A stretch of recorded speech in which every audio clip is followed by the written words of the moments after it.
Hello साथियों, नमस्कार। आप सभी का बहुत बहुत स्वागत है आपके अपने चैनल यूनिक डिबेट में। साथियों, एक अहम खबर पोर्टल से रिलेटेड है जो मैं आप सभी के मध्य शेयर करने के लिए आया हूं। साथियों, जो कि पोर्टल लगभग 2 साल होने जा रहे हैं लेकिन पूरी तरह से फेल है और इस पर सरकार की बहुत सी किरकिरी हुई है और बहुत सी आपत्तियां। और माननीय मोहंती जी की केस जो है पोर्टल से ही रिलेटेड है कि पोर्टल पे ये कमियां हैं, तमाम ऐसी कमियां हैं जिसको लेकर तमाम लोगों ने माननीय सर्वोच्च न्यायालय में आईए लगाया है। और उस आईए में यही चीज दिखाया गया कि पोर्टल पूरी तरह से फेल है और हमारे भुगतान की व्यवस्था कहीं और से कराने की कृपा करें। तो साथियों, उसके तहत कल दिनांक 4/3/2025 को सहारा पोर्टल की कमियों पर समीक्षा की गई, जिसकी अध्यक्षता सहकारिता मंत्री माननीय अमित शाह जी, जो कि देश के गृह मंत्री भी हैं, ने किया, जिसमें कृष्णपाल सिंह गुर्जर सहकारिता राज्य मंत्री व सहकारिता मंत्रालय की टीम तथा पोर्टल की टीम ने भी भाग लिया। जिसमें पोर्टल पर आ रही डिफेंसिस तमाम खामियों के बारे में समीक्षा की गई और इसको दूर करने के लिए क्या क्या प्रयास किए जा सकते हैं उस पर भी विचार मंथन हुआ। और इससे ये दिख रहा है कि हो सकता है आने वाले समय में पोर्टल पे जो लिमिट है वो बढ़ाई जाए या जो कमियां आ रहे हैं उसके बारे में थोड़ा सा और सुधार किया जाए, ये भी हो सकता है। लेकिन अभी इसके बारे में पूरी तरह से तो नहीं सही कर सकता, नहीं ये हो ही जाएगा, लेकिन अब आने वाला समय बताएगा कि ये कमियां दूर होंगी या फिर उसी तरह चलेगा।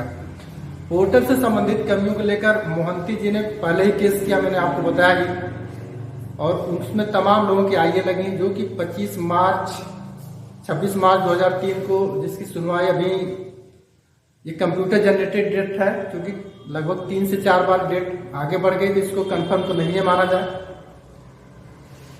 और चूंकि इसमें तमाम कमियां, जैसे डेट मैच्योरिटी का पोर्टल में कहीं जिक्र ही नहीं है, जो कि बहुत बड़ी समस्या है। उसके बाद MIS के पेमेंट को लेकर, जिसमें तमाम ऐसे जमा करता बहुत है जो बेचारे रिटायर हुए कहीं से या फिर जो अपनी पूरी इनकम उस उम्र के पड़ाव पर जहां उनको हर महीने दवा की जरूरत होती है, पैसे को डाला कि हर महीने मुझको खर्चा मिलेगा जिससे हमारी दवा का खर्च चलेगा और हमारा मूलधन सेफ रहेगा, लेकिन दवा खर्च छोड़ी उनका मूलधन भी आज की डेट में फंसा हुआ है। लोग बहुत ही परेशान है, आज की डेट में दवा नहीं हो पा रही है। तमाम ऐसी समस्याएं जो MIS से रिलेटेड है। और पोर्टल लगभग 2 साल, जुलाई में 18 जुलाई को 2 साल हो जाएगा, लेकिन अभी तक सिर्फ 5,000 करोड़ में 2,000 के आसपास का भुगतान ही मंत्रालय कर पाया है पोर्टल के सहयोग से। तो पोर्टल तो फेल ही माना जाएगा, क्योंकि अगर इस तरह से काम हुआ तो हो सकता है 50 साल लग जाए लेकिन सभी का भुगतान ना हो।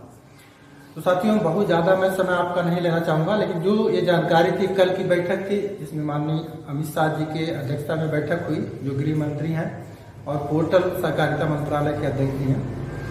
तो ये चीज मैं सोचा कि आप सभी के मत भी लाया जाए, हो सकता है इसमें कुछ सुधार हो तो हम सभी को, जो भी लोग पोर्टल पर ऑनलाइन कराएं, उनको भुगतान करने में कुछ आसानी हो। और साथियों, एक साथी हैं यूपी से हैं, देखिए, और ये सहारा के साथ कार्यकर्ता भी रहे हैं, शायद क्या रहे भी हैं, बताए हैं। और ये भी अपनी व्यथा सुनाए, क्योंकि इन्होंने रात में 11 बजे कॉल किया था लगभग, तो हमने कॉल उठा लिया, लेकिन बात बहुत लंबी नहीं हुई, छोटी सी बात। इसको मैं आप तमाम ऐसे कार्यकर्ता जो बेचारे बहुत परेशान हैं, जिनको कहीं न कहीं से प्रताड़ित किया जाता है, लेकिन कहीं कहीं से देखा जाए तो कार्यकर्ताओं की भाई बहुत कमी तो नहीं है, उनकी कोई गलती नहीं है भाई, वो भी चाहते हैं कि सभी का भुगतान मिल जाए।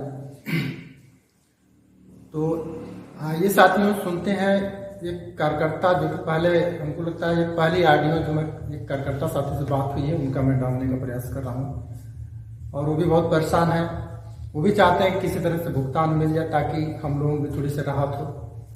तो आइए साथियों, सुनते हैं इनसे बातचीत के कुछ अंश। और जो भी साथी अपनी समस्या रखना चाहते हैं, हमसे बात करना चाहते हैं, अगर उनको लगे कि हमसे बात करने के बाद उनको थोड़ा सा सुकून मिलता है तो जरूर करें। मेरा नंबर है 9984 44 32 11।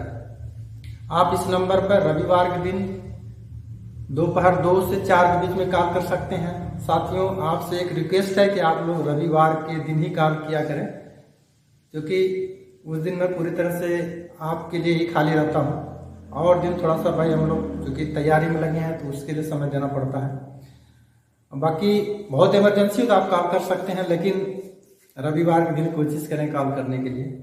और आइए साथियों, सुनते हैं इन साथी से बातचीत के कुछ अंश। और आप सभी का बहुत बहुत धन्यवाद। जय हिंद साथियों। हेलो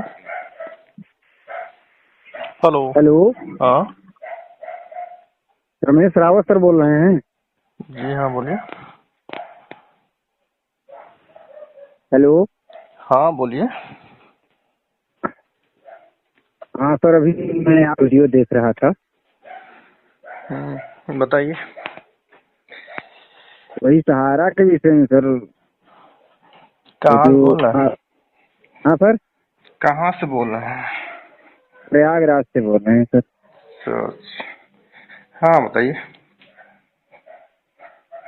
आपका वीडियो देखा तो हमें कुछ खुशी मिल रही है कि शायद कार्यालय खुल जाए, पेमेंट सबका हो जाए सर। देखिए भाई, हम लोग तो इसी प्रयास में है कि भाई कार्यालय खुल जाए, क्योंकि जब तक कार्यालय खुलेगा नहीं तब तक पेमेंट इतनी आसानी से तो होगा नहीं। ये तो मान ही रहे हैं बात जी को। जी सर। क्योंकि पोर्टल, देखिए हमारे हिसाब से भाई हम तो बार बार अपने बताने का प्रयास करते हैं, और देख ही रहे हैं कि 2 साल होने जा रहा है, लेकिन अभी तक हुआ क्या? कुछ नहीं। तो अगर ब्रांचों के बाद, देखिए हम अपनी तरफ से नहीं बोलते हैं, जो संभावनाएं बन रही हैं कि कोई अदर जी विकल्प के माध्यम से भुगतान की तरफ, जैसे जो रुख दिख रहा है माननीय सर्वोच्च न्यायालय की सुनवाई के हिसाब से, उस हिसाब से यही है ना कि अगला विकल्प सिर्फ ब्रांचें ही हैं, जिनको हम ये नहीं कहते कि ये सहारा ही करेगी, लेकिन माननीय सर्वोच्च न्यायालय उसमें अपनी देखरेख में किसी भी ढंग से करवा सकते हैं। जी सर। जी अगर ऐसा हो जाएगा तो हम लोगों को भाई जल्दी भुगतान हो जाएगा। हम लोगों को भुगतान से ही मतलब है। जी और बहुत से लोग आपत्ति करते हैं ना कि नहीं, अगर ब्रांचें खुलेंगी तो फिर सहारा पेमेंट करने। अरे भाई, हम कहते हैं अगर माननीय सर्वोच्च न्यायालय का आदेश होगा तो सहारा की बस की बात है क्या कि पेमेंट नहीं करने देगी अपनी ब्रांचों से? जी। ऐसा तो है नहीं। बस खाली आदेश हो जाए। हाँ सर, सब लोग लगेंगे तभी तो हो पाएगा। घबराइए मत। देखिए अभी पटना में जैसे देखिए आंदोलन था, लाखों लोग जुटे थे। जी तो अभी जब ये हो जाएगा कि नहीं, अगर ज्यादा लंबा खींचा जाएगा तो भाई पैसा इतना मेहनत का लोग जमा किए, तो इसे तो छोड़ा नहीं जाएगा। नहीं नहीं सर, बिल्कुल ऐसे कैसे छोड़ा फिर जाएगा। आंदोलन होगा और क्या। हाँ, अगर आसानी से मिल जाता है तो भाई कोई दिक्कत नहीं, हमको तो अपने भुगतान से मतलब है। ठीक है, सही बात। चलिए देखिए भाई, मेरा तो बस एक ही उद्देश्य है कि बहुत से ऐसे लोग हैं जो डिप्रेशन में चले जाते हैं और कहीं न कहीं अपना नुकसान कर जाते हैं। भाई देखिए, पेमेंट तो रुका ही है। मान लीजिए अगर हमारे सोचने से या बहुत टेंशन लेने से पेमेंट मिल जाए तो फिर तब तो सही होता, लेकिन ऐसा भी नहीं है, बाकी नुकसान ही होगा। तो हम ये चाहते हैं कि भाई कोई डिप्रेशन में ना जाए, इसलिए हमने भाई वीडियो बनाना शुरू किया। और हाँ हमारा तो सर। देखते हैं कि भाई हम तो अपना नंबर भी वायरल कर देंगे कि आप जो भी समस्या, आप हमसे बात कर लीजिए, हो सकता है थोड़ी सुकून मिले। और अब जो भी सर ऐसे सब मान के चलिए, हम भी कार्य है, करीब 20 साल से सहारा में कार्य कर रहे हैं। अच्छा कार्यकर्ता हैं? जी सर जी। अच्छा अच्छा। एक महीने पहले सर हमारे ऊपर जो है FIR हमारी पार्टी ने कर दिया था। ये कि जबरदस्त पार्टी थी। अच्छा अच्छा। हमको बिल्कुल काफी मेहनत करनी पड़ी, दौड़ धूप करके हम उसको काट। अब जमाता जो है सब चीज जान रहा है, फिर भी वो हमको ये कागज ही नहीं दिए हैं। अच्छा। हम तो ये समझते हैं कि अगर कोर्ट थोड़ा सा, सुप्रीम कोर्ट अगर ये आदेश दे दे कि भाई एजेंट लोगों की कोई गलती नहीं है। नहीं भाई देखिए, हम ये बता दें आपसे, मैं तो अपनी कई वीडियो में उसको मेंशन भी किया हूँ कि बताइए कार्यकर्ता क्या गलती। भाई हम कहते हैं कि जो लोग कार्यकर्ताओं पर चाहे जो भी हो, देखिए अगर ब्लेम लगाते हैं तो आपने पैसा जमा किया तो अपने फायदे के लिए ना। जी जी। तो कार्यकर्ता तो एक माध्यम था, और ऐसा भी नहीं है कि कोई अब नई बात आ गई। भाई देखिए, पेमेंट लोगों ने लिया भी है, बहुत से लोगों का, मैं खुद बहुत बार भुगतान लिया हूँ। तो उसमें सही कार्यकर्ता की बात है। गलती देना देखिए ये गलत बात है। इसलिए कि अभी मान लीजिए जिसका 2 गुना 3 गुना या 5 गुना जितने भी स्कीम में लोग डाले हैं विथ इंटरेस्ट लिए हैं, तो उसमें कार्यकर्ताओं को तो दिए नहीं है कि नहीं आपका भी शेयर बनता है। सही बात है। तो भाई उसमें दोष देना और ये ब्लेम लगाना उसमें कुछ है नहीं। देखिए हाँ, अगर काम सही हुआ पेपर वगैरह भाई दिया गया तो उसमें हमारी क्या गलती है, जो भी कार्यकर्ता है वो भाई कह सही सकता बात। ना कि हमारी क्या गलती है। और देखिए घबराइए मत, भुगतान तो मिलेगा। अभी क्या है ना कि सुप्रीम कोर्ट में जिस तरह से सुनवाई चल रही है जी। उससे कहीं से ये नहीं भुगतान नहीं मिलेगा। हाँ लेकिन भाई बहुत से ऐसे लोग हैं जो कार्यकर्ताओं पर अपना दोष मढ़ते हैं, लेकिन ऐसा कुछ है नहीं। तो उसमें आपको फिर कोई दिक्कत नहीं हुई? नहीं, दिक्कत तो थोड़ा हुई थी सर। तो ये जो 3, 4, 5 जो केस चल रहा था, सुनवाई हुई थी ना सितंबर में। हाँ सितंबर में, तो उसी का जो हम कंप्यूटराइज जो निकलता है ना पूरा बायोडाटा, हाँ वो तो निकल जाएगा, प्रिंट आउट निकलवाएंगे तो। निकलवा करके वहाँ से एसआई साहब बोले हाँ हाँ जो साहब आप निकलवा के हमको दे दीजिए। तो निकलवा के दे दिए। वहाँ मेरा करीब 4-5 हजार रुपये अनर्गल खर्च हुआ। इस समय एक कड़की में समझ लीजिए 4-5 हजार रुपये मेरा। समझ रहे हैं भाई, वो तो है ही। देखिए मेरे भाई बहुत मित्र ऐसे हैं जो भाई कार्यकर्ता हैं, तो अभी उनका क्या दोष भाई, हमने तो अपने लाभ के लिए जमा किया ना। सही बात। तो उसमें उनकी गलती तो है नहीं भाई। अब कोई चाहेगा कि नहीं कि मेरा, मान लीजिए अगर ये भी मान लिया जाए तो कोई 1% 2% के लिए लोग काम करते हैं, उसके लिए कोई आपका जानबूझ के तो कोई फंसाएगा नहीं। लेकिन कोई जानता तो था नहीं कि लॉकडाउन आएगा तो ऐसा हो जाएगा। सही बात।